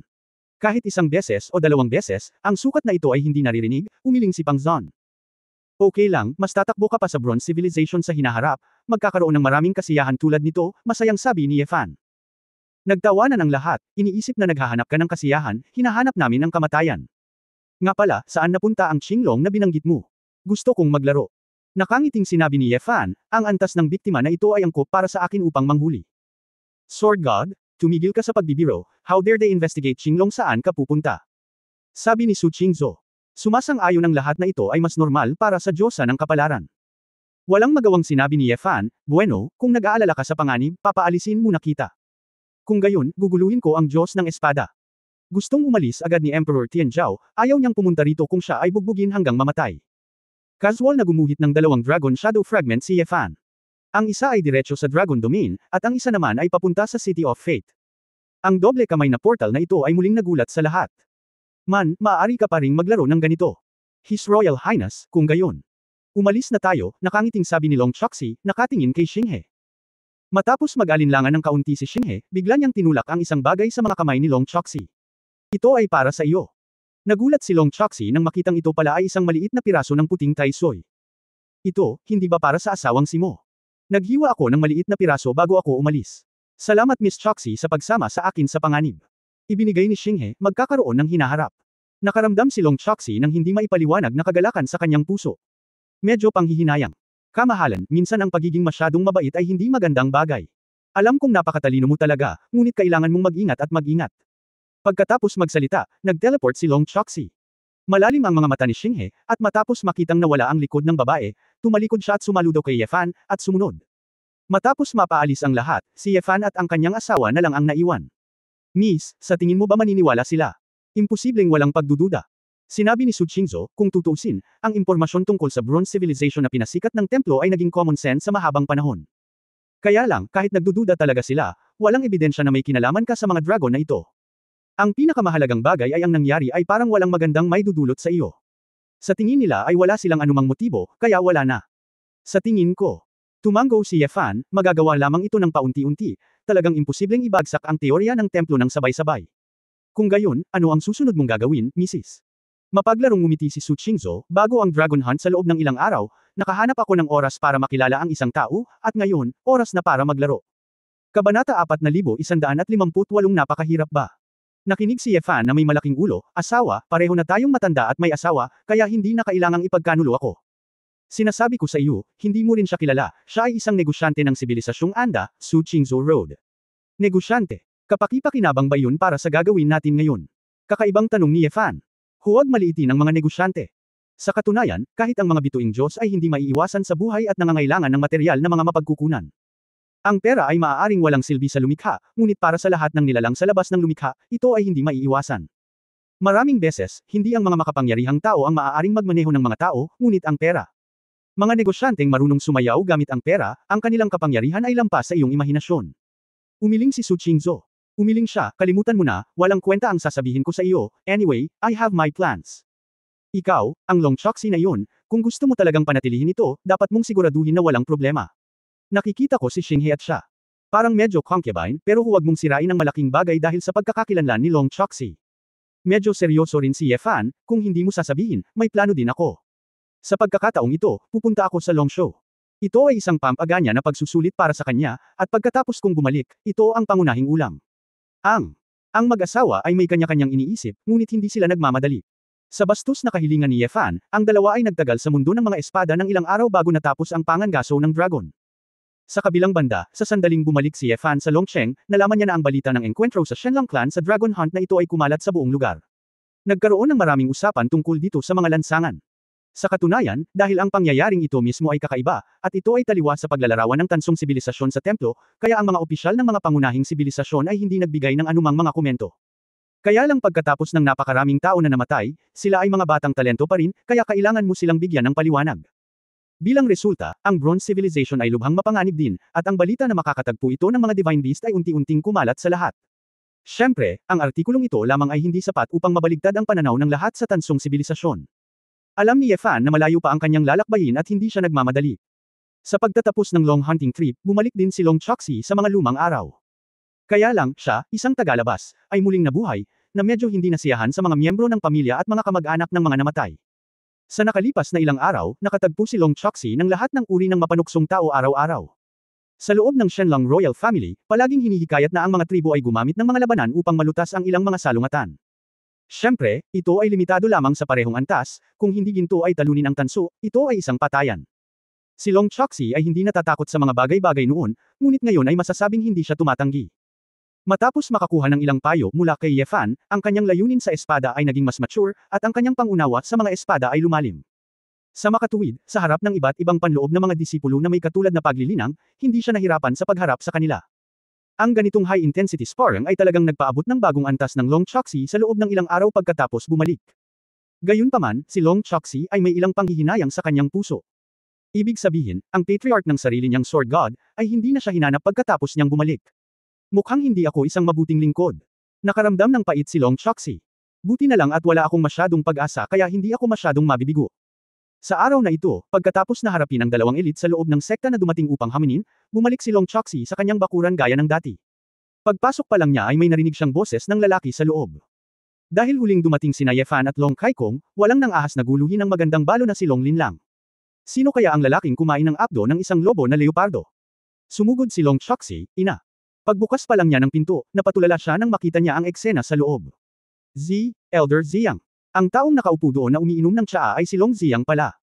Nakangiting tumingin sa kanya si Long Ziyang, Chu Shi, gumawa ka ng malaking pagunlad kamakailan. Tila natutunan mo ang mga tunay na kasanayan mula sa Sword God. Ina, paano? Siya, hindi maintindihan ni Long Choxi. Bakit nagsama ang mag-ina at si Long Ziyang? Si Long Linlang ay ngumiti ng nakakaloko sa oras na ito, umakyat upang hawakan ang kamay ng kanyang anak, at sinabi, Chu Shi, may gustong sabihin sa iyo ang nanay, makinig ka, dapat kalmado ka, okay. Anong problema? Long Choxi mahina magkaroon ng masamang pakiramdam. Tumingin muli si Long Linlang kay Long Ziyang, at nang makita niyang tumango muli ang huli para kumpirmahin, masaya niyang sinabi, sa totoo lang, si Elder Ziyang ang iyong biolohikal na ama. Ito ay parang kulog mula sa asul. Nakatayo doon si Long Choxi na walang laman, at hindi tumugon ng mahabang panahon. Chu Shi, alam kong mahirap para sa iyo na tanggapin ito ng biglaan, ngunit itinago ko ito sa iyo para protektahan ka. Tumayo si Long Ziyang at sinabi, nakita mo rin na sa sandaling bumalik ang Diyos ng Espada, siya ay nasa parehong ugat natin, at hindi na ako makapaghintay na alisin ito. Bilasan mo. Alam kong magkakaroon ng ganoong araw, kaya itinago ko ang iyong mag-ina rito. Napabuntong hininga si Long Choxi at napalunok ng mariin, kung gayon. Pagkatapos ang aking ama. Hindi mo siya ama. Siya ay nasasakupan ni Ziyang, na nagpapanggap bilang iyong ama. Nakangiting sinabi ni Long Linlang, kung hindi dahil sa iyong tunay na ama, na lihim na nagpoprotekta sa amin, paano kami mabubuhay ng mapayapa sa Longcheng na may nag-iisang ina at balo? Ilang araw na ang nakalipas, umalis si Ziyang, at sinubukang aibuli ng hamak na iyon ng aking ina, may dahilan ito. Same time na sinabi ni Long Ziyang, Chu Shi, tulad ng alam ng aking ama, malaki ang utang na loob ko sa iyong mag-ina, ngunit ang orihinal na layunin ay protektahan ka. Katulad ngayon, kahit na ako ay ituring na isang tinak sa tagiliran ng Diyos ng Espada, ikaw ay naging isang tinak sa iyong tagiliran. Hindi ba ito ang pinakamahusay na resulta upang maging isang batang talento na hinahangaan ng Diyos ng Espada?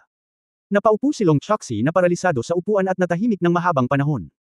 Unti-unti niyang naunawaan kung bakit tila hindi gaanong nalungkot ang kanyang ina sa pagkamatay ng ama sa loob ng maraming taon. Akala ko pinipilit ng nanay ko na ngumiti pero kasinungalingan pala palagi. Dahil matagal na itong itinatago, bakit gusto mong bumalik para ilantad ang lahat ng ito ngayon? Determinado si Long Choxi, at agad na natuwa at nagtanong. Kumunot ang noo ni Long Ziyang at sinabi, nahihiya akong sabihin iyon, sa pagkakataong ito para sa aking ama. Ikaw ang hinihiling ko. Pakiusap. Ngumisi si Long Choxi, ikaw ay isang asul na dragon ng 8 kapigatian, ano ang maitatanong mo sa akin? Laging sinisisi ng Sword God ang pagkamatay ni Prinsesa Jingyu sa ating angkan. Siyempre kaya kong protektahan ang aking sarili, ngunit ang iyong kapatid na si Sio, ang pamangkin na si Tatian at ang iba pa ay nasa matinding panganib at walang liwanag. Sana makapagsalita ka para sa amin sa harap ng Sword God. Taos-pusong sinabi ni Long Xiang, para sa kapakanan ng dugo ay mas makapal kaysa sa tubig, nakikiusap ako sa iyo para sa aking ama. Anak, ang iyong ama kung maaari nating linawin ang ating mga hinaing, ang ating pamilya ay maaaring muling pagsamahin, at maaari pa rin tayong mag-okupo ng isang lugar sa Shenlong Royal Family. Tumulong din si Long Linlang sa pag-akit. Ina, sa tingin mo ba ay pakikinggan ako ng Sword God? Umiyak si Long Choxi, pagkabalik ko, hindi na ako muling tinawag ng Patriarch. Kahit na nakikita ko ang Sword God, bakit ako dapat humingi ng awa sa kanya? Bagaman hindi ko naranasan ang pagkamatay ni Prinsesa Jingyu noon, sino ang makapagpapatunay na wala talaga itong kinalaman sa kanya? Paano magiging walang target na tao ang Sword God? Isa siyang emperador, sinasadya ba niyang mali ang mga tao? Kinaweya ni Long Linlang, maaaring kami, bilang mga biolohikal na magulang, ay magsisinungaling sa iyo. Gusto mo lang tulungan ng Diyos ng espada na patayin ang iyong ama. Ako. Napakagatlabi si Long Choxi, hindi alam kung paano ipapaliwanag ang hinaing, sobrang gusot. Tinapik ni Long Xiang si Long Linlang, Linlang, kalimutan mo na, may magandang kinabukasan si Chu Shi, talaga. Hindi mo dapat itinalaga ang sarili mo para sa akin. Narito ako ngayon, at handa akong makasunod. Nakikilala ninyong mag-ina ang isa't isa, at kontento na kayo. Mag-ingat ka, simula ngayon, dadalhin ko si Siyo at ang iba pa sa ibang sibilisasyon, baka. Hindi ka na makakabalik dito. Nang makita ito, sinabi ni Long Linlang, nagmamadali niyang hinawakan ang kanyang kamay, Xiang, kung gusto mong umalis, kunin mo rin ako. Magpapanggap akong hindi ko pa pinalaki itong babaeng lobo na puti ang mata. Nang marinig ito, tumayo si Long Choxeren na hindi makapaniwala. Nakatingin sa ina. Ina, ikaw, anong sabi mo? May nasabi ba akong mali? Sinabi ni Long Linlang na may pagkabigo, napakaraming taon para palakihin ka, natuto ka na ng talino, at hindi mo gusto ang iyong mga kamag-anak. Ako, si Long Linlang, ay walang talento, hindi ko kayang umakyat sa mataas na sangay ng Sword God, gusto ko lang gumala sa mundo kasama ang taong mahal ko. Sumigaw si Long Choxi, Inay, huwag mong gawin ito. Ako, gulong-gulo ako ngayon, hayaan mong isipin ko, okay. Ano ang gusto mong isipin? Hindi mo nais na patayin ang Sword God, ngunit pumunta lang sa Sword God, humingi ng awa, at nagsabi ng ilang magagandang salita. Napakahirap ba? Tanong ni Long Linlang. Napaluha si Long Choxi, kinagat ang ibabang labi, at tumahimik. Kabanata 4159 na walang sagot. Pagkaraan ng ilang sandali, tila nakapagdesisyon na si Long Choxi. Itinaas niya ang kanyang ulo at mariing sinabi na may luha sa kanyang mga mata, Inay, sasama ako sa iyo. Ano? Sumimangot si Long Linlang na parang hindi niya naiintindihan. Gusto mong iwan ang Shenlong Royal Family kasama ko. Tumanggo si Long Choxi, oo, pupunta ako saan ka man pumunta, at hindi ako mahihiwalay sa iyo. Hindi ka ba matututo ng espada kay Sword God? Hindi mo gusto ang pagkakataong ito? Ito ba? Naramdaman ni Long Linlang na baliw ang kanyang anak. Siyempre gusto ko, ngunit dahil ang dugo ni Elder Xiang ay dumadaloy sa aking katawan, hindi ako tatanggapin ng Diyos ng espada. Ikaw ay hanggal na bata. Ang lahat ng ito ay hindi pagkakaunawaan, pumunta ka at pag-usapan ito, ang hindi pagkakaunawaan ay malulutas. Okay lang ba? Nag-aalalang sabi ni Long Linlang. Hinikayat din ni Long Xiang, Chu Shi, para sa akin, ang iyong sakripisyo ay hindi katumbas ng halaga. Hindi ako para sa iyo, malamig na sabi ni Long Choxi, hindi ko lang kayang iwan ang aking ina. Tanging ang biological father na nakatira sa likod niya, wala siyang nararamdaman. Mula sa pananaw ni Long Choxi, ang ganitong uri ng pag-uugali ng pagtatago sa isang ginintoang bahay ay hindi pag-ibig, ngunit isang uri ng pagmamay-ari. Late akong ipinanganak at hindi ko maintindihan ang hinaing sa pagitan mo at ng Sword God, kaya hindi ako magkikialam. Pero dahil gusto ng nanay ko na sumama sa inyo, sasamahan ko rin siya. Nagpakita si Long Xiang ng bahagyang pagtataka, bakit ka nagdurusa? Mas gugustuhin mong iwan ang aking bayan kasama ako kaysa magsalita ng ilang salita para sa iyong ama. Nagulat din si Long Linlang. Umiling si Long Choxi, mabait sa akin ang Patriarch, at iginagalang ko siya. Pero anak mo rin ako, kaya hindi kita kayang iwan. Ikaw, galit ka na ba? Sabik na sabik si Long Linlang kaya tumalon siya. Natarante si Long Chu, ina, hindi ba tayo laging umaasa sa isa't isa? Kahit na umalis tayo sa Longcheng, ano ang kawalan? Ayaw mo bang mabuo muli ang pamilya? Ako, nawalan ng masabi si Long Lin at hindi makatanggi. Siya ay nagtiis ng napakaraming taon, handang maging manliligaw ni Long Xiang sa likod niya, ngunit ang gusto niya ay hindi isang buhay na pag-alagala. Hanggat si Long Choxi ay naging disipulo ng Sword God at bumalik si Long Xiang sa Longcheng, kung gayon ang kanilang pamilya ay magiging mga dignitaryo ng Longcheng. Bilang biolohikal na ina ni Long Choxi, ang kanyang ina ay kasing halaga ng kanyang anak, at maging si Long Xiang ay iginagalang ang kanyang 3 puntos. Pero ngayon, sinabi talaga ni Long Choxi. Hindi ako disipulo ng Sword God, at gusto ko siyang samahan na gumala sa mundo. Ang filial piety ay filial piety, ngunit ang problema ay ayaw niya ng ganitong uri ng filial piety. Xiang, bilasan mo. Hihilingin sana ni Long Linlang si Long Xiang na humanap ng paraan, ngunit nang lumingon siya, nalaman niyang wala na si Long Xiang. Mag-ina na lang ba ang natitira sa bahay? Anong nangyayari? Ano naman? Mga tao. Natigilan din si Long Choksi, at biglang nawala. Pero biglang nagdilim ang langit sa labas ng bintana. Araw pa lang, at biglang gabi na. Sa oras na ito, sa labas ng patio, dalawang figure ang pumasok. Sword God Patriarch. Si Yefan at AQ ng mga taong dumating. Sword God. Nagbago ang ekspresyon ni Long Linlang, medyo naguguluhan. Hindi nakakagulat na nawala si Long Ziyang, dumating na pala ang Sword God. Ang patay na matandang ito, sa isang kritikal na sandali, ay iniwan siya at tumakbo palayo. Sword God spare your life. Pinilit din tayo ni Long Ziyang, wala tayong magagawa. Malungkot na sabi ni Long Linlang. Ngumiti si Yefan, huwag kang kabahan, hindi pa nakapunta rito si Long Ziyang, hindi ka pa pinabayaan. Hindi kailanman darating. Natigilan si Long Linlang. Patriarch, ano ang nangyayari? Nakaramdam ng kaunting kakaiba si Long Choksi, at nagbago ang amoy ng hangin sa silid. Kalmadong sinabi ni Yefan, ngayon lang, pinasok ng iyong ina at anak ang aking big dream Chenkyo. Lahat ng nangyari, nakita mo, narinig mo, at iba pa. Maliban sa sarili mo, ay panaginip. Mas makatotohanan. Yun lang. Sa mahigpit na pagsasalita, ang pangarap ni Chenkyo ay isang katotohanan na. Nang si Yefan ay tinamaan ng galaw ni Bilay at pinilit na baligtarin ang realidad, pumasok siya sa ibang dimensyon ng oras at espasyo. Kaya lang, ang kasalukuyang reality tampering ay isang bagay na kayang kontrolin ni Yefan kung gusto mo. Hanggat payag si Yefan, ang mag-ina ay maaari pang manirahan sa pangarapin, magpakailanman. Kasama ang oras, espasyo, at kahit isang mundo, lahat ay nilikha para sa kanila. Ito ay walang iba kundi ang napakaraming bagay na dapat pakialaman at likhain, at si Yefan ay kumonsumo ng mas maraming enerhiya.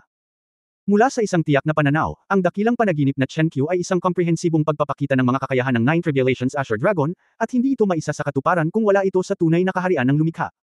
Nagdududa si Yefan kung kaya ng orihinal na Lu ang trick na ito.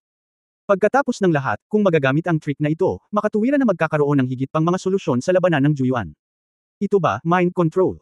Tanong ni Long Choksi.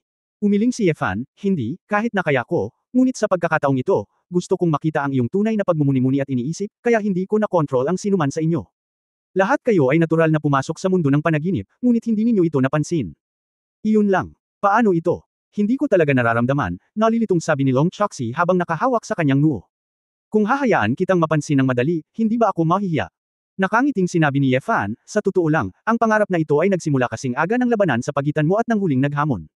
Siyempre, nakita na rin ng iyong ina ang Long Ziyang, matagal na ang nakalipas, at naayos na ang lahat. Si Long Linlang ay paralisado sa lupa, ipinakikita lamang niya ang kanyang mapanlokong kahambugan, kumikilos ng may kalokohan upang masiyahan. Ito ay naging isang ilusyon lamang. Tungkol naman sa Sword God, alam na niya na ang nasa likod niya ay si Long Ziyang. Long Choksi, ipinapaliwanag ko ito sa iyo dahil ayaw kong magsinungaling sa iyo, naiintindihan mo ba? Sumilay ang sama ng loob sa mga mata ni Long Choksi, ikaw ang Diyos ng espada, ikaw ang may huling say. Sa sobrang daya, hindi nakakagulat na galit si Long Choksi. Hindi niya sinisisi ang mga babae, ito ay likas na katangian ng tao. Long Linlang, bibigyan kita ng dalawang pagpipilian. Ang isa ay umalis sa Long Cheng at sumama kay Long Linlang, bibigyan kita ng dalawang pagpipilian. Ang isa ay umalis sa Long Cheng at sumama kay Long Ziyang. Ang isa pa ay ang manatili sa Long Cheng at hindi na muling makikita si Long Ziyang, sabi ni Yefan na may mahinang ngiti, kahit anong piliin mo, hindi kita papatayin. Ako ang emperador, ako ang gagawa ng sarili kong mga desisyon, maaari kang pumili para sa iyong sarili. Kailan? Narinig ito ni Long Linlang, agad siyang lumuhad at nagsabi, hindi ako aalis, gusto kong manatili sa Long Cheng at samahan ang aking anak na babae. Yefan nalaman ito kanina, tumingin siya kay Long Choksi at sinabing, narinig mo ba? Oo, tumanggo si Long Choksi. Naiintindihan. Muling tumanggo si Long Choksi, at sa puntong ito, lubos niyang naunawaan. Ang gusto ng nanay ko ay hindi, family reunion, kundi isang flying phoenix. Siya man o si Long Ziyang, sa mata ng kanyang ina, ang sinumang makapagbibigay sa kanya ng kaluwalhatian at kayamanan ay mabuti. Biglang napagtanto ni Long Linlang na tila may mali siyang nasabi, ngunit huli na ang lahat para pagsisihan ito, kaya napabuntong hininga na lamang siya at pinisil ang kanyang hita. Long Choksi, binabati kita, nakapasa ka sa huling pagsusulit, maaari kang lumapit sa akin anumang oras kung gusto mong matuto ng espada, matigas na sabi ni Yefan. Ikaw, handa ka bang tanggapin ako bilang isang disipulo? Kahit na anak ako ni Long Ziyang. Nagulat si Long Choksi. Ang iyong kapanganakan ay hindi nasa ilalim ng iyong kontrol, hindi banggitin na napatunayan mo ang iyong sarili na hindi ka katulad niya, sabi ni Yefan. Ibinaba ni Long Choksi ang kanyang ulo, Patriarch Xi, ako. Gusto kong pag-isipan ito ng ilang araw. Si Long Linlang sa gilid ay sabik na hindi na siya makapaghintay na sumang-ayon para sa kanya. Naiintindihan ni Yefan, galit pa rin sa kanya ang babaeng ito. Gayunpaman, magandang bagay ang pagkakaroon ng init ng ulo, ngunit mahirap abutin ang rurok kung hindi matatag ang personalidad. Pagkalabas ng bakuran, nagtanong si Akyun, Guro, natatakot ako na walang tamang sagot sa pagsubok na itinakda mo ngayon. Ngumiti si Yefan at sinabing, naiintindihan pa rin ako ni Uncle Kyun. Sa katunayan, kung pipiliin ni Long Choxi na tulungan si Long Ziyang, ito ay magiging hindi makatarungan at hanggal. Ngunit kung ako ang pipiliin ni Long Choxi, ito ay ang pag-abandone sa kanyang biolohikal na mga magulang, na talagang walang pakialam at malamig ang loob. Sinabi ni AQ na may damdamin, ito ay talagang isang labanan. Ang malupit na pagsubok, malalampasan ito ni Master Koi. Uncle Kyun, sa buhay, maraming beses hindi lamang tama at mali, ngunit higit pa sa isang kulay abo na lugar. Loyalty and filial piety, how can it be so simple? A person who achieves great things, there are countless cruel choices to make. Napabuntong hininga si Yefan, kapag naging alagad ko na kayo, hindi may iwasang makaranas ka ng higit pang mga paghihirap. Kung hindi ka makapasa sa antas na ito, hindi na kailangang makibagay. Gayunpaman, ang batang ito ay isang mabuting kandidato. Si Leng Shengsheng ay nakaisip ng solusyon sa pagsusulit ng walang tamang sagot, nakangiting sabi ni Akyun. Oo, ang kanyang pinili, siya lang ang nagsakripisyo ng kanyang mga mithiin, ni hindi ako pinagtaksilan o pinabayaan ang kanyang ina, hindi ko inaasahan. Ang bibig ni Yefan ay nagpakita ng isang kasiya siyang ngiti. Pagkaraan ng ilang sandali, bahagyang sumulat si Yefan, Uncle Kyun, alamin mo si Long Ziyang, ang pagsusulit ay isang pagsusulit, ito ay talagang isang larangan ng Osir, hindi talaga ito maaaring ipaubaya sa mga bata na harapin. Hindi nagulat si Okan, at tumanggo ng may paggalang, oo, pupunta ang matandang aliping ito. Kabanata 4160 pumasok ang Pangulo. Kasabay nito, ang lungsod ng tadhana. Sa palasyo, sa hall ng Kiming, seryoso ang kapaligiran. Pagkatapos ng Dragon Hunt, sa sandaling bumalik si Emperor Tianzhou sa palasyo, kinailangan niyang harapin ang isang mahirap na problema. Ang natural na sakuna ng mga halimaw. Hindi ko inaasahan na ang mga ganitong sakuna ay mangyayari sa ating Shenki Empire. Dahil sa mga pagpapala ng Great Destiny Emperor, sa kasaysayan ng imperyo, halos walang malalaking natural na sakuna, lalo pa ang mga sakuna na gawa ng tao. Ang pinakamalaking madugong digmaan ay halos palaging nangyayari sa pakikibaka ng maharlikang pamilya para sa kapangyarihan at sa trono. Sa pangkalahatan, ang Shenki Empire ay maaaring ilarawan bilang maunlad, at ang mga tao ay karaniwang nabubuhay at nagtatrabaho sa kapayapaan at kasiyahan. Ngunit tiyak na dahil dito, ang hitsura ng anumang natural na sakuna ay madaling mag-trigger ng mga sensitibong nerbiyos. Ang isang maliit na hindi tamang paghawak ay seryosong makakaapekto sa makasaysayang pagsusuri at katayuan ni Emperor Tianzhou. Pagkatapos ng lahat, kapag ang ibang mga emperador ay nasa kapangyarihan, lahat sila ay maayos, kaya bakit ang iyong turn na magkaroon ng natural na sakuna? Bagamat hindi inaasahan ni Emperor Tianzhou na maabyutan niya ang dakilang Emperador Tianming, hindi siya kailanman umasa na maging katatawanan ng imperial na pamilya. Ya Shengyan, ilang araw na ang nakalipas, nalaman mo na ba ang sanhi ng natural na sakuna na ito? Tanong ni Emperor Tianzhou. Mayroong karaniwang 3 dahilan para lumitaw ang mga likas na sakuna ng mga demonyong hayop. Ang ginawa ng tao na pagpukaw at pagpapatalsik sa mga demonyong hayop ay karaniwang maliliit na sakuna lamang na hindi dapat ikabahala. Ang ilang medyo mahinang halimaw. Sa pagkakataong ito, ang mga halimaw ay mabangis, at marami sa kanila ay kapantay ng mga espiritong hayop. Ang bilang at pagkakaiba-iba ay malaki, na dapat ay sanhi ng mahusay na paglipat ng mga halimaw. Nagtanong si Guhong sa oras na ito, Master Yu, mga halimaw. Bakit kayo biglang nag-migrate? Nang marinig ang unang tanong ni Guhong, bahagyang kumunat ang noo ni Emperor Tianzhou. Nagkibit-balikat si Yu Shengyan at sinabing, maraming dahilan para dito. Maaaring mangyari ang mga kakulangan sa pagkain, pagkasira ng tirahan, at paglaki ng populasyon. Sa totoo lang, ang paglitaw ng natural na kalamidad na ito ng mga demonyong hayop ay walang bakas. Talagang napabayan natin ang pamamahala sa mundo ng lingbayan. Kung magpapadala tayo ng mga tropang imperial sa garrison at magpatrolya ng madalas, tulad ng ibang mga lugar, maaari nating matuklasan ng maaga ang mga demonyong hayop. Iba ang populasyon, alisin ang banta sa lalong madaling panahon.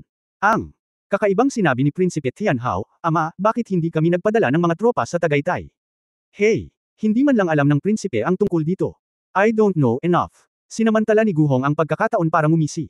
Muling sumimangot si Emperor Tianzhou, at pagkatapos ay nagpaliwanag, bagaman ang karamihan sa mundo ng lingbayan ay pag-aari ng ating Shenki Empire, ang pangunahing lokal na residente ay pangunahing mga taga-Anda. Nariyan ang hangganan sa pagitan ng imperyo at sibilisasyong Anda, mga tao sa Anda. Sa pangkalahatan, mayroon silang malakas na kapangyarihan sa pakikipaglaban at mabangis na ugali. Sa mga unang taon, ang ilang mga tropa na nakatalaga sa nakaraan ay ma-provoke ng mga taga-Anda sa loob at labas ng bansa. Ang mga taga-Anda na ito ay hindi dapat salakayin ng ating Shenki, ngunit puro palaban. Ngunit kung magpapatuloy ang mga bagay na ganito, hindi maiiwasan na ang ilang mga tao sa Anda ay mapatay at masugitan, at ang digmaan sa pagitan ng Shenchi at Anda ay halos sumiklab. Paglaon, ang garrison ay kinansela lamang, at ilang mga pangkat na lamang ng depensa ang natitira, upang mabuhay ang mga lokal na tao. Mga mapayapang araw. Nang marinig ito ni Tianhao, mapang-uyam niyang sinabi, hindi dapat isama ang mga thug na ito sa ating Shenki Empire. Kalokohan. Galit na hinampes ni Emperor Tianzhou ang mesa, yung mga hari, ako lang ang nakarinig ng mga nagbubukas ng teritoryo at namamahala sa mga tao, ngunit narinig mo na ba ang mga taong humahamak sa marami sa kanilang sariling mga tao? Kahit na karamihan sa mga tao sa lingki ay mga taga-Anda, sila rin ang mga tao ng rebelasyon ng ating Diyos. Katulad ng naninirahan sa atin ang hindi mabilang na iba pang mga tao ni Shenki ay pareho. Ibig sabihin, sa hukbo ng ating Shenki Empire, kakaunti din ang bilang ng mga tao sa Anda. Kung ibibigay mo ang isang Tagaytay, gusto mo pa bang isuko ang milyon-milyong tropang imperial? Ang sibilisasyon mo, hindi ito tumigil sa paglusot sa ilang hangganang mundo gaya ng Lingjia. Ikaw ang nagkusa na iwanan ang mga tao, gusto mo bang ipamigay ang teritoryo ng imperyo? Itinuro ni Emperor Tian Zhao si Tian Haoyi, pinagalitan niya, bilang prinsipe ng korona, paano mo masasabi ang mga irresponsibleng salita? Pare, ilabas mo ang iyong galit. Alam ng anak na ito na mali ito. Si Tian Hao ay nagmamadaling lumuhod, na may bug zone ng kawalang kasiyahan sa kanyang mga mata. Alam niyang nagtatampo ang matanda kaya't sinamantala niya ang pagkakataong ito ay suntukin ito ng apoy. Si Guhong ay lihim ng inisyon sa tabi niya, humakbang pasulong at nagsabi, Pare Emperor, iniisip ng anak ko na kapag ganito ang kaso, mas kailangan nating patatagin ang puso ng mga lokal na tao. Ang imperyo ay dapat magpadala ng mga tropa sa lalong madaling panahon upang malutas ang digmaan ng mga hayop at hayaan ang mga lokal na taga-Anda na maramdaman na ang imperyo ay hindi susuko sa kanila. Tumanggo si Emperor Tianzhao, ang kaguluhan ng mga hayop ay kumalat sa kalahati ng Tagaytay, at sa katunayan, sa pamamagitan lamang ng pagpapadala ng mga tropa ito malulutas. Guhong, payag ka ba, pangunahan ng mga tropa para kay Gu na patahimikin ang natural na sakuna ng mga halimaw? Narinig ni Guhong ang mga salita, at agad na ikinulong ang kanyang mga kamay, Ama, kahit na ang anak ay isang prinsipe, hindi siya iginagalang gaya ng kanyang maharlikang kamahalan. Ang ganitong uri ng regalo ng biyaya, iniisip ng aking anak na ang prinsipe ay mas angkop. Sa sandaling lumabas ang mga salitang ito, ang grupo ng mga ministro mula sa paksayo ng Guhong na nasa likuran nila ay sunod-sunod na humakbang at iniharap ang mungkahi na, ang personal na pangangalap ng prinsipe ang pinakamahusay. Imperial Father. Bagamat ang aking anak ay nag-aaral ng estado at politika, hindi siya pamilyar sa paraan ng militar at martial arts. Ito ay mas angkop para sa panganay na kapatid na namumuno sa hukbo sa loob ng maraming taon. Si Tian Hao ay abala sa pagsisikap na iwasan ang kanyang sarili. Agad ding sinabi ng grupo ng mga opisyal na nasa likuran niya na sina Lone at Hong ay parehong sibil at militar, na angkop para sa pamumuno ng mga tropa sa mga ekspedisyon. Sa isang panahon, ang mga tao sa magkabilang panig ay labis na, mabait, at iminungkahi na gawin ito ng Panginoon ng kabilang panig. Paanong hindi pa rin maintindihan ni Emperor Tianzhao ang mga iniisip ng grupong ito ng mga tao, ang kanyang mga mata ay naging mas malungkot. Ang pagpapatahimik ng Warcraft na ito ay tila isang magandang pagkakamali. Ang kailangan lang ay ang hukbo upang pumunta doon at pumatay, pumatay, kahit gaano karaming tao ang mamatay, alisin lamang ang mga hayop. Ngunit ang problema ay, ang Warcraft ay hindi naghihintay para sa iyo na pumatay. Kapag ang sitwasyon ay masama, ang mga halimaw ay tatakbo palayo. Sa hangganan ng mundo ng Linki, hanggat ang mga halimaw ay tumatakbo ng mas malayo, sila ay pupunta sa sibilisasyong Anda. Sa ganitong paraan, ito ay nagiging hukbo ng Shenki Empire, na nagtutulak sa mga halimaw sa Anda. Si Anda, ang mga baliw sa digmaan, ay nag-aalala na wala silang dahilan para makipaglaban sa Shenki Empire. Kung sila ay medyo pabaya, ang natural na sakuna ng mga hayop ay hindi nalutas, at ang Anda human disaster ay darating. Hindi sa takot ang Shenki Empire sa sibilisasyong Anda, ang pangunahing punto ay isa lang itong walang kabuluhang kamatayan at pinsala. Ang pakikipaglaban sa isang grupo ng mga baliw na sumasamba sa Diyos ng digmaan at Diyos ng digmaan, mahirap matalo, at mahirap manalo. Sa makatuwid, ang bagay na ito ay tila isang magandang pagkakaiba, ngunit ito ay talagang isang madilim na kulog. Kamahalan, huwag mong hilingin na makita ka ni Dong Tian. Sa sandaling ito, dumating ang beteng upang magulat. Dong Tian. Paano siya napunta? Sumimangot si Emperor Tianzhao. Inilibot ni Yu Shengyan ang kanyang mga mata at sinabing, Kamahalan, ang biklan ay inapo ng 12 bayani at miyembro ng Anda Golden Roulette Conference. Ang Dong Tian na ito, bilang karagdagan sa pagsisilbi bilang chairman ng Anda Chamber of Commerce, ay miyembro ng Biklan. Ay direktor din ng Foreign Affairs, at executive director din ng Golden Roulette Conference. Mayroon siyang malawak na network ng mga koneksyon sa aming Shenki, at maituturing siyang marunong magsalita sa loob ng sibilisasyong Anda. Sa pagkakataong ito, sa tingin ko ay para din ito kay Ling. Ang usapin ng natural na sakuna ng mga demonyong hayop. Narinig iyon ni Emperor Tianzhao, pakiusap huwag kang pumasok, Presidente. Pagtatapos ng kabanatang ito,